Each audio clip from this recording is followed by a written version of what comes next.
예, 오늘 요한복음 8장 2절로 11절 말씀을 가지고 무엇이 은혜인가 라는 제목으로 두 번째 말씀을 드리도록 하겠습니다. 우리 다 같이 한번 인사할게요. 옆 사랑을 사시고 앞뒤 사랑을 사실 때 우리 인터넷으로 예배하시는 분들도 다 같이 한번 인사합니다. 지난 한 주간 동안 평안하셨습니까? 지난 한 주간 동안 평안하셨습니까? 평안하셨습니까? 여러분, 하루가 어떻게 지나갑니까? 잘 지나가고 있습니까? 빨리 갑니까?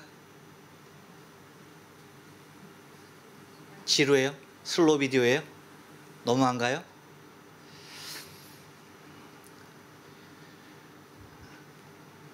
하루가 얼마나 빨리 가는지 모르죠. 24시간인데 금방 갑니다. 특별히 어딘가 나갔다 오면요, 그냥 한나절은 훅 지나가 버리는 게 하루의 삶의 모습인 것을 바라보게 됩니다. 저도 하루가 얼마나 빨리 가는지 몰라요. 보통 새벽 4시 40분이면 일어나요. 그리고 이제 씻고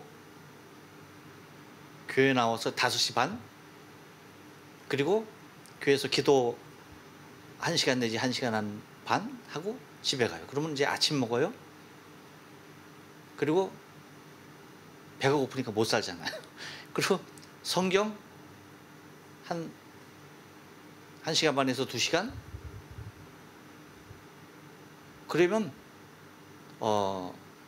이것저것 하면요, 금방 하루가 뭐예요?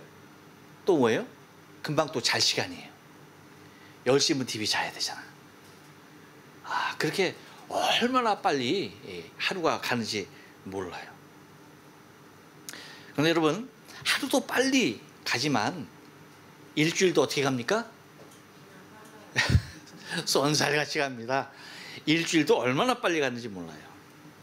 한 달도 마찬가지고 사실은 1년도 마찬가지예요. 여러분, 인생이 한번 100년을 산다라고 한번 생각해 보세요. 꽤 오랜 시간을 사는 것으로 느껴지죠. 그렇지 않나요? 100년을 산다라고 한다면 굉장히 오랜 시간을 사는 것으로 느껴져요. 하지만 그렇게 오래 느껴지지 않게끔 여러분, 한번 여러분에게 말씀드려 볼까요? 100년이 사실 굉장히 긴 시간인데 그 시간이 그렇게 긴 시간이 아니라는 것을 여러분 한번 여러분의 생각 가운데 제가 집어넣어 볼게요. 여러분, 1년이면 며칠인가요? 365일. 어떻게 그렇게 잘 알아? 365일. 10년이면 계산이 안 돼요? 3650일이에요. 100년이면 36,500일. 굉장히 짧죠? 굉장히 짧게 느껴지지 않아요? 36,500일. 우리가 살아가고 있는 모든 일이 이 36,500일 안에 다 들어가 있는 거예요. 여러분, 허무하지 않아요? 그렇죠. 허무하죠. 아니, 어떻게 내 인생이 36,500일 안에 이 땅의 모든 삶이 다 들어가 있는 거예요. 100년 하면 굉장히 길게 느껴지는데 36,500일 하니까요, 이거는 그냥 순식간에 지나갈 수 있는 날이구나 라는 것이 생각이 되더라고요. 여러분, 근데 이 날 중에, 이 36,500일이라고 하는 이 날들 중에 단 하루라도 은혜 없이 살 수 있는 날이 있을까요? 이 땅에 존재하고 있는 모든 생명들은요, 사실은 은혜 아니면은 단 한순간도 이 땅에 머무를 수가 없는 거예요. 그러니까 무슨 말이냐면요, 우리의 인생의 삶 가운데 어떤 날 어떤 순간 어떠한 일을 할지라도요, 그것은 모두 다 뭐예요? 은혜예요. 은혜. 정말 주님의 놀라우신 은혜입니다. 주님의 그 놀라우신 은혜가 아니면 사실 내 인생이 여기까지도 오지도 못했고요, 앞으로 갈 수도 없어요. 하루가 그렇게 금방 지나가는 일상 중에 우리가 살아가고 있지만, 그 빠르게 흘러가는 지나가는 그 하루의 단 하루의 삶의 순간에서도 하나님의 은혜는 우리에게 놀랍도록 주어지는 거예요. 이것이 너무나 감사하고요, 이 삶이야말로 정말 은혜다라고 하는 것이 느껴져요. 더군다나 요즘과 같은 시대에는 더욱더 그 느낌이 아주 팍팍 밀려오는 것이 보여요. 여러분, 우리는 지난주에 7절부터 9절 상반절에 있는 말씀을 통해서 무엇이 은혜인지 한번 생각을 해봤어요. 그렇죠? 여러분, 무엇이 은혜였나요? 여러분은 그래요, 감사해요. 언제나 제가 감사해요. 다시 한번 제가 말씀드리면 다른 게 은혜가 아니에요. 그렇죠? 오늘 본문 말씀 보니까 강팍하지 않는 것이 은혜예요. 우리의 마음이 굳어지지 아니하고 강팍해지지 않는 것이, 그것이 은혜더라고요. 또 하나는 뭡니까? 그렇죠, 죄를 다스리는 것이 은혜야. 죄의 소원은 우리에게 늘 있어요, 없어요? 있어요. 이것이 날마다 불이들 일어나고, 사단은 이것을 통해서 우리가 얼마나 충동질해 오는지 몰라요. 그런데 뭐 하는 겁니까? 이것을 하나님은 다스리게 해주셔요. 그것이 은혜라는 거예요. 또 여러분, 무엇이 은혜였습니까? 마지막으로 회개하는 것이 은혜였죠. 누구나 다 양심의 가책은 받아야 안 받아요? 받아요. 그렇지만 누구나 다 회개의 자리에 들어가는 것은 아니다. 그럼에도 불구하고 내 자신이 회개의 자리에 머무를 수 있는 것은 무엇입니까? 은혜예요. 이것만큼 큰 은혜는 우리에게 없는 거예요. 그래서 오늘은 이제 계속해서 나머지 말씀을 통해서 무엇이 은혜인가 한번 묵상하며 나아갑니다. 여러분, 무엇이 은혜냐면요, 한번 따라서 합니다. 예수와 함께 있는 것이 은혜입니다. 그래요, 여러분. 9절 하반절입니다. 9절 하반절 말씀 우리 다 같이 한번 읽어봐요. 시작. 오직 예수와 그 가운데 섰던 여자만 남았더라. 할렐루야. 이게 은혜예요. 이게 예수와 함께 있는 것이 은혜야. 근데 여러분, 예수와 함께 있기까지는 세상은 어땠습니까? 너무나 시끄러웠어요. 이 여인에게는 얼마나 고통스러운 순간이었는지 몰라요. 근데 여러분, 세상은 지금도 뭐예요? 시끄럽습니다. 왜 시끄러웠냐면, 사람들은 돌로 쳐 죽이겠다라고 난리 법석이었기 때문입니다. 이 여인은 간음했으니까 모세 율법에 의하면 돌로 쳐 죽여야 한다라고 예수 앞에 데리고 나왔던 것입니다.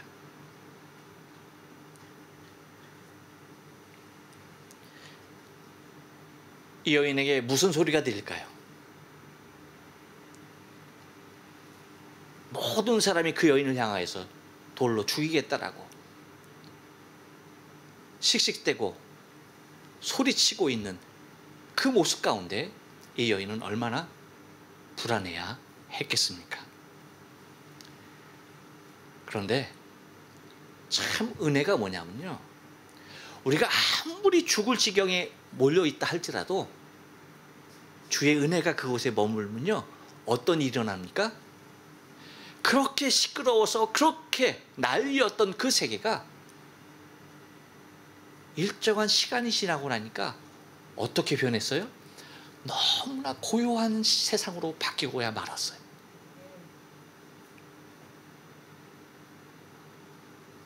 그러한 때를 주시는 겁니다. 오히려 너무나 적막하죠. 어떻게까지 됐습니까? 모든 사람들이 다 떠나버렸습니다. 모두가 다 떠났어요. 아무도 없는 겁니다. 어쩌면 우리에게 여러분 이렇게 난리 난 세상보다 사실은 더 두렵고 공포스러운 세상이 바로 이러한 세상, 모든 사람이 다 나를 떠나버리고 없는, 그냥 덩그러니 나 혼자만이 남아있는 이 세계가 오히려 시끄러운 그 세상보다 더 불안하고 더 어찌할 바 모르는 그러한 세상일 수도 우리에게는 있다는 것입니다. 그래도 시끄러운 세상 가운데서는 그래도 무엇인가 하나 가능성이 내게 주어지지 않을까? 저들 중에 그래도 누군가가 내게 손을 내미는 사람이 있진 않을까? 하면서 막연한 기대라도 있었는데 지금 뭡니까? 아무도 없는 거예요. 그 무엇도 기대할 수 없는 무엇입니까? 세상의 그 모든 것이 다 끊어져 버린 그러한 세상이 되어버리고 말았던 것입니다. 그럼에도 불구하고, 그러한 세상임에도 불구하고 이 여인에게 은혜가 머무를 수 있었던 것은 다른 것이 아닙니다. 모든 사람들은 다 떠나갔어도, 세상의 모든 것은, 모든 소망들은 다 끊어졌어도 오직 예수와 함께 있게 된 것입니다. 예수와 함께 있는 그 자체가 은혜인 것입니다. 여러분 시편 146편 3절 말씀 우리가 다 한번 읽어볼까요? 시작. 귀인들을 의지하지 말며 도울 힘이 없는 인생도 의지하지 말지니 라고 얘기합니다. 여러분 귀인이라 해서 우리가 의지할 수 있는 대상이 아니에요. 아무리 잘 나가는 인생이 있다 할지라도 그 인생이 우리의 의지할 바가 아니라는 것입니다. 시편 기자를 통해서 하나님 우리에게 분명히 말씀하세요. 도울 힘이 없는 인생을 절대 의지하지 말아라 라고 그렇게 말을 합니다. 누구를 의지하라는 겁니까? 예. 오직 나에게 유일한 소망으로 오신 나의 주 나의 그리스도 예수님 한 분, 그분만을 의지하는 인생이 여러분 가장 은혜의 자리에 있는 인생인 것입니다. 우리는 이방 선교사로 부름받은 바울과 실라를 알죠. 그들이 빌립보 감옥에 갇혔을 때에 그들이 한 것이 뭡니까? 주의 임재를 느끼면서 그곳에서 뭐 하는 겁니까? 찬송하는 거예요.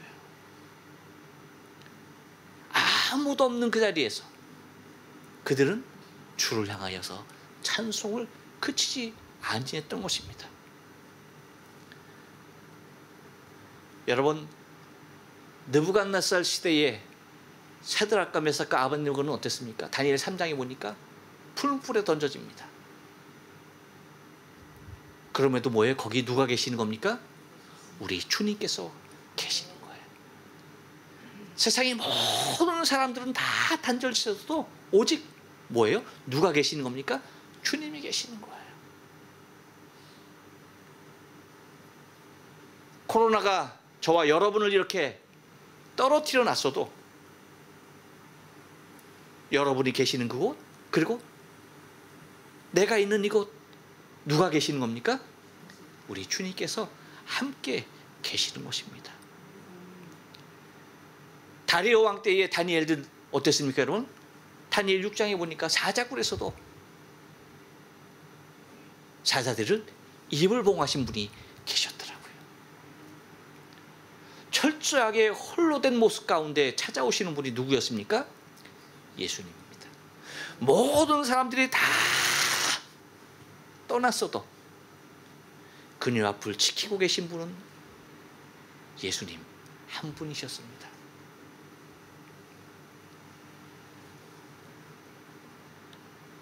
오늘 여러분 주보에 글을 올렸습니다만 주님의 초청이라는 말로 글을 올렸습니다만 요즘 세상에 대세는 뭡니까? 넷플릭스예요. 얼마나 많은 가입자들이 늘었는지 몰라요. 물론 여러분 유튜브는 대세가 아니라 우상입니다. 우상. 여러분 잘 아셔야 돼요. 유튜브는 우상이고요. 아주 넷플릭스가 아주 대세입니다. 대세. 왜요? 사람들이 코로나로 사람 만나지 못하고 관계하지 못하고 이제 시간이 많다 보니까 이 시간을 어디든가 할애해야 되는데 어디에다 쓰는 겁니까? 네, 영상에 많은 시간을 투입합니다. 곧 우리의 삶 가운데 세상의 모든 것들이 우리의 삶을 다 단절시켜 놨지만 단절시킨 우리는 그냥 여러분 단절된 그 모습으로 살아갈 수 있는 사람이 아니에요. 우리는 어떤 관계라도 있어야만이 살아갈 수 있는 존재인 것입니다. 여러분, 이 여인이 주님 앞에 나오게 되는 배경이 무엇입니까? 무엇이 배경이었어요? 다른 것 아니었어요. 죄로 말미암아서 예수님 앞에 온 것입니다. 죄 때문에 온 것이에요. 다른 것으로 온 것이 아닙니다. 죄로 말미암아 예수 앞에 이르게 된 것과도 같이 우리는 코로나19라고 하는 끔찍한 것이 오히려 우리를 주님께로 더욱더 가까이 나가게 하는 것이 되어야만 하는 것이에요. 누군가와 단절됐습니까, 여러분? 세상과 단절이 주어졌습니까? 그것은 내가 오히려 은혜의 자리로 나갈 수 있는 절호의 기회라는 것입니다. 더욱더 주님을 의지하고 주님을 사모하고 주님 앞에 나 중심을 드릴 수 있는 그분과 동행할 수 있는 놀라운 기회라는 사실을 우리가 잊지 말아야 돼요. 그래서 예수와 함께 있게 되는 것, 이것이 바로 은혜라는 사실을 우리는 잊지 말아야만 합니다. 내가 사랑하는 주님과 함께 있을 수 있는 것, 그것이 은혜고요.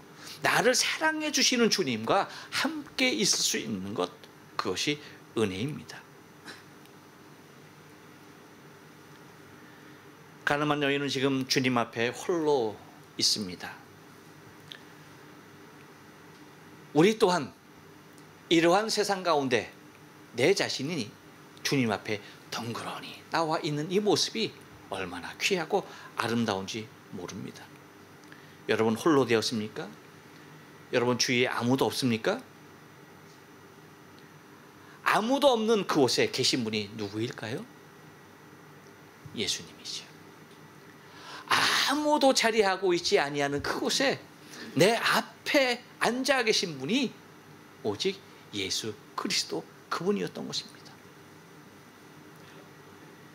예수님 우리를 향하여서 지금도 초청하고 계시죠. 마태복음 11장 28절 말씀 다 같이 한번 읽어볼까요? 시작. 수고하고 무거운 짐진 자들아 다 내게로 오라. 내가 너희를 쉬게 하리라. 예. 주님은 이 순간에도 우리를 향하여서 초청하고 계신 것입니다. 오직 내가 너희를 쉬게 하겠다라고 그렇게 말씀하십니다. 또한 요한복음 15장 4절에서는 뭐라고 말씀하십니까? 다 같이 한번 읽어봅니다. 시작. 내 안에 거하라. 나도 너희 안에 거하리라. 할렐루야. 내 안에 거하라. 나도 너희 안에 거하겠다. 그러니까 여러분 내가 어디에 자꾸 들어가려고 했어야 됩니까? 주님 안에 들어가려고 해요. 예수님 안에 계속 들어가려고 무진장 애를 써야 돼요. 내가 예수님 앞에 들어가는 것이 무엇을 통하여 들어갈 수 있습니까? 다른 것 아니에요. 진리입니다. 말씀 대신 그분이시니까 그 말씀 안에 계속 들어가는 겁니까? 그 말씀이 나로 하여금 모든 것을 주관하게끔 내가 계속 그분 안에 들어가는 거예요. 그러면 예수님께서 뭐예요? 내 안에 들어와 계신 거예요. 말씀이 육신이 되어 오신 부분이 승천하셨지만 다시 뭐예요? 내게 성령을 통하여 말씀으로 내게 들어와 계시는 것입니다. 바로 내가 주님 앞에 있는 그것이 은혜인 것을 우리는 바라볼 수 있는 것입니다. 또 하나 한 번 더 따라서 합니다. 무엇이 은혜인가 하면 한 번 따라서 합니다. 허물의 사함을 받는 것이 은혜입니다. 예, 여러분 11절 상반절 말씀 우리 한번 다 같이 읽어볼까요? 시작. 대답하되 주여 없나이다. 예수께서 가라사대 때 나도 너를 정죄하지 아니하노니. 예, 예수님 말씀하십니다. 나도 너를 뭐한다? 정죄하지 아니한다 라고 말합니다. 여러분 착각하지 말아야 돼요. 정죄하지 않는다는 말은 죄가 없다는 말이 아니에요. 아셨죠? 내가 너를 정죄치 않겠다라는 것은 너 죄 없어라는 말이 결코 아니에요. 하지만 무슨 말입니까? 너의 죄의 값을 나도 묻지 않겠다는 말이에요. 죄가 없다는 말이 아니라 너의 죄 값을 묻지 않겠다는 말씀이에요. 왜 주님이 이런 말씀을 하실까요? 죄가 가벼워서? 아니, 죄가 너무 무거워서? 아니죠. 죄의 경중은 문제가 되는 것이 아니에요. 어떠한 죄라도 죄는 똑같은 거예요. 무슨 얘기인지 아시죠, 여러분? 바늘도둑이나 소도둑이나 도둑은 뭐예요? 똑같은 도둑이에요. 죄는 뭐예요? 똑같은 죄예요. 큰 죄, 작은 죄가 하나님 앞에서는 성립이 되는 게 아니에요. 동일한 죄입니다. 마치 주님께서 말씀하신 대로 내 눈 속에 있는 들보를 빼라라고 얘기하죠. 티가 들었던 들보가 들었던 우리 눈 속에 들어있는 것은 틀림없는 거예요. 그러니까 큰 죄이든 작은 죄이든 그것이 문제가 아니라는 것입니다. 죄는 어떠한 죄라도 다 동일한 것이에요. 나는 사람을 죽이지 않았으니까, 나는 도둑질하지 않았으니까. 여러분, 그것은 큰 죄고 나는 감사하지 않았는데, 여러분, 요건 작은 죄고 아니에요. 뭡니까? 동일한 죄라고 하는 것입니다. 단지 죄의 값을 묻지 않는다는 것은 아까 모여 있었던 그 무리들의 입장에서와 예수님의 입장에서는 아주 엄청난 큰 차이가 있다는 사실을 우리는 분명히 기억해야 돼요. 무리는 죄값을 물을 수 있는 자격이 있는 것이 아니에요. 왜요? 그들은 동일한 죄를 가진 자들이기 때문에, 동일한 죄인이기 때문에 그들 스스로가 여인을 향하여서 죄값을 물을 수가 없었던 것입니다. 그래서 예수님께서 무리를 향해서 죄 없는 자가 돌로 치라라고 말씀하신 의미가 바로 그것이에요. 하지만 예수님의 입장에서는 충분히 물을 자격이 있는 것입니다. 죄값을 물을 자격이 있는 것입니다. 하지만 당신이 여인의 죄값을 묻지 않는 이유는 그냥 그 죄가 없어졌기 때문이 아닌 것이죠. 무엇입니까? 그 죄값을 내가 치르겠다는 거예요. 무엇이라고요? 너의 죄값을 내가 치르겠다는 거예요. 나도 너를 정죄치 않겠다는 얘기는 나는 너의 죄값을 치르겠다는 겁니다.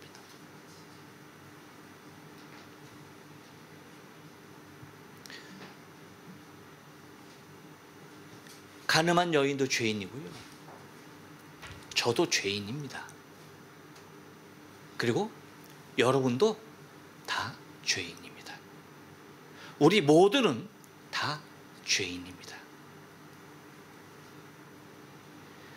죄인인 우리가 누군가를 향하여서 누군가의 죄에 대하여서 정죄할 수 있는 자격은 아무에게도 없습니다. 하지만 예수님께서 여인에게 말씀하셨듯이 나도 너를 정죄치 않겠다라고 하시는 말씀은 저와 여러분 우리 모두를 향하여서 동일하게 말씀해 주시는 은혜인 것입니다. 가늠한 여인을 향하여서 내가 대신해서 너의 죄값을 지을게 라고 말씀하셨듯이 저와 여러분을 향하여서도 너의 죄값을 내가 대신 할게 라고 말씀하고 계시는 분이 바로 주님인 것입니다. 그렇기 때문에 여러분 시편 기자는 시편 32편 1절에서 이렇게 말을 합니다. 다 같이 한번 읽어볼까요? 시작. 허물의 사함을 얻고 그 죄의 가림을 받은 자는 복이 있도다. 할렐루야.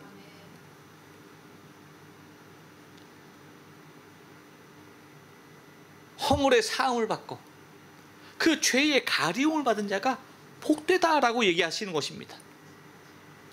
나 자신의 의가 내 죄를 사하거나 내 허물을 가리운 것이 결코 아니에요. 나도 너를 정죄하지 아니하노니 라고 하신 예수님께서 십자가에서 대신해서 저와 여러분의 죄값을 치르시겠다라고 말씀하시고 계신 겁니다. 그렇기 때문에 여러분 무엇이 은혜냐 하면 저와 여러분에게 허물이 있음에도 불구하고 저와 여러분에게 죄가 있음에도 불구하고 이 허물의 사함을 받고 이 죄의 가림을 받은 거예요. 무엇으로? 지금 내 앞에 계신 이 여인 앞에 계신 예수 그리스도로 말미암아.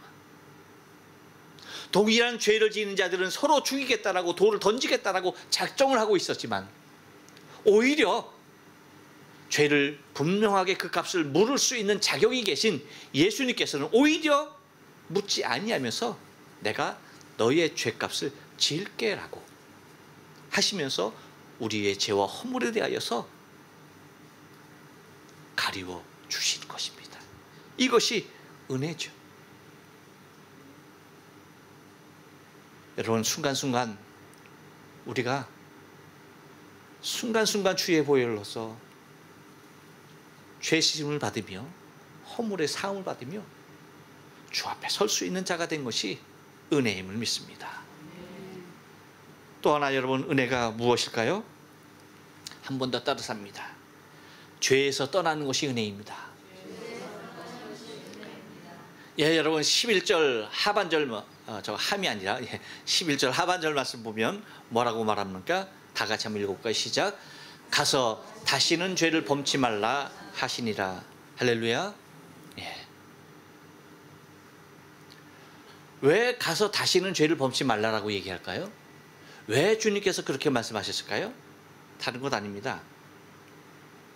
내가 죄값을 이미 치렀으니까 더 이상 뭐예요? 죄값을 지불하지 않도록 하라는 거예요. 내가 너를 위해서 죄값을 지불했으니까 다시는 너의 죄값으로 다시 그 값을 죄로 죄값을 지불하지 않도록 하라고 하시는 말씀인 것입니다. 그것은 무슨 의미일까요? 다시 예수를 십자가에 못 박는 일이 된다는 것입니다. 우리가 죄의 자리로 들어가는 순간 다시 주를 못 박는 자의 가운데 설 수밖에 없는 일이 되기 때문입니다. 그렇기 때문에 이 여인을 향해서 말합니다. 너의 죄값은 내가 치루었어. 그러니까 다시는 죄를 짓지 말아라 라고 그렇게 말씀하시는 겁니다.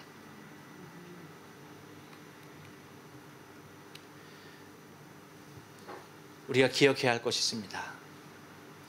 여러분 우리는 우리 스스로 이 죄에 대하여서 자유로울 수 있는 사람은 단 한 사람도 없습니다. 그 누구도 없습니다.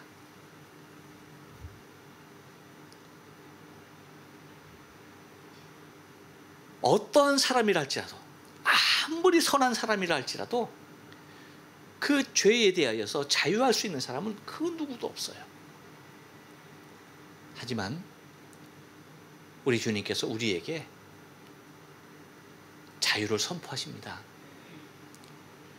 이제 앞으로 우리가 동일하게 요한복음 8장에 있는 말씀이지만 보겠지만 32절 말씀 한번 다 같이 볼까요? 32절 말씀만 한번 읽어볼게요. 시작. 진리를 알지니 진리가 너희를 자유케 하리라. 할렐루야. 네.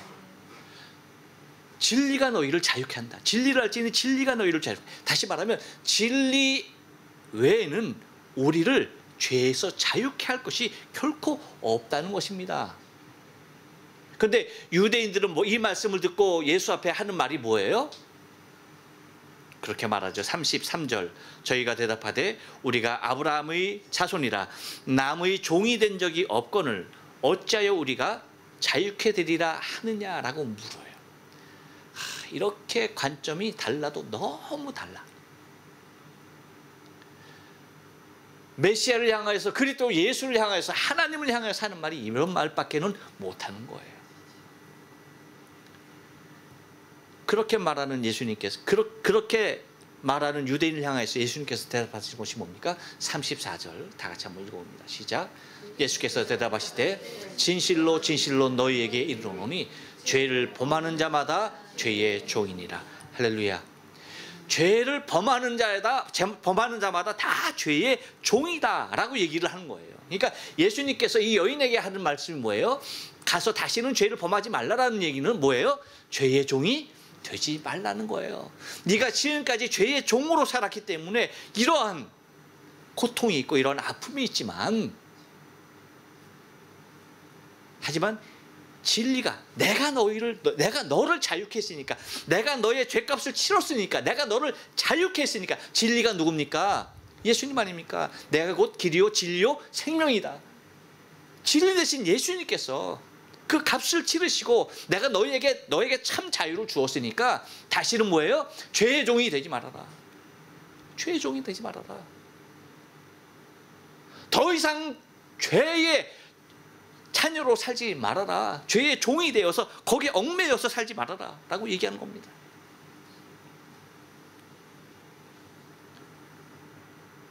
그래서 가서 다시는 죄를 범치 말아라 하는 이 말은 은혜 안에 살아라. 은혜 안에. 곧 예수 안에 사는 것이 여러분 은혜입니다. 주님 안에서 참 자유를 만끽하면서 사는 것이 은혜입니다. 다시는 죄의 종으로 사는 것이 아니라 주님의 자녀의 신분을 갖고 사는 것이 우리의 삶이 되어야 한다는 것입니다. 여러분 기억하셔야 돼요. 왜 유대인들이 예수를 향해서 우리는 남에게 종이 된 적이 없는데 왜 자유케 한다라고 얘기를 하느냐? 무슨 의미입니까? 여러분 다른 것 아닙니다. 이 땅에 소망으로 살면요, 우리는 다시 뭐예요? 죄의 종이 되는 것입니다.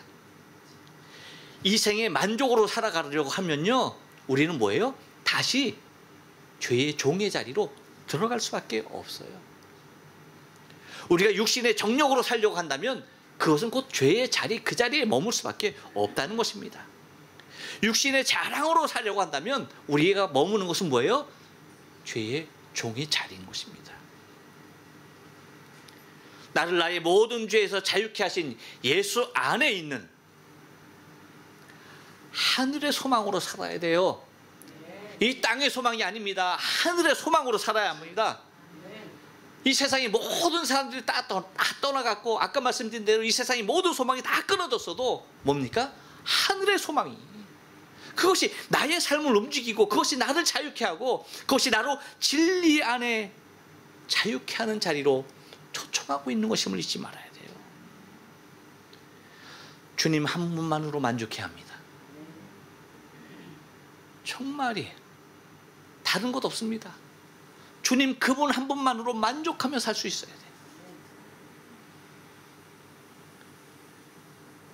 그리고 주님의 영광을 위하여 사는 것이 되어야만 합니다. 이것이 여러분 은혜입니다. 다시 말씀드리면 내게 주어진 모든 삶의 은혜는 내 힘과 내 능력으로 되어지는 것이 털끝 하나도 자리하지 않습니다. 전적으로 주어지는 주의 은혜가 아니면은 내가 그 은혜의 자리에 머무를 수 없다는 것입니다. 여러분 바랍니다. 마음이 강팍해지지 않길 축원합니다. 죄를 다스리는 은혜가 있길 원합니다. 날마다 순간순간마다 죄의 자리에 섰다 싶으면 뭐 하는 겁니까? 회개하는 일을 여러분 결코 늦추지 아니하고 내 자리가 회개의 자리, 양심의 가책을 받은 그 자리가 내 회개의 자리가 되어야 하는 것이고요. 예수와 함께 있는 것이 은혜고요. 내가 허물이 있음에도 불구하고 죄가 있음에도 불구하고 그 허물의 사함을 받고 그 죄의 가림을 받는 것이 은혜이고요. 이 죄로부터 떠나는 것이 은혜임을 알아서 진리 대신 예수, 진리가 너희를 자유케 하리라 하신 예수 그리스도의 말씀이 내 안에 머물므로 말미암아 순간순간 이 험악한 세대 가운데 날마다 자유하시며 그 자유를 만끽하시며 주 앞에 영광 돌리며 살아갈 수 있는 저와 여러분의 신앙의 삶 되어지길 주님의 거룩한 이름으로 축원합니다. 기도하십니다.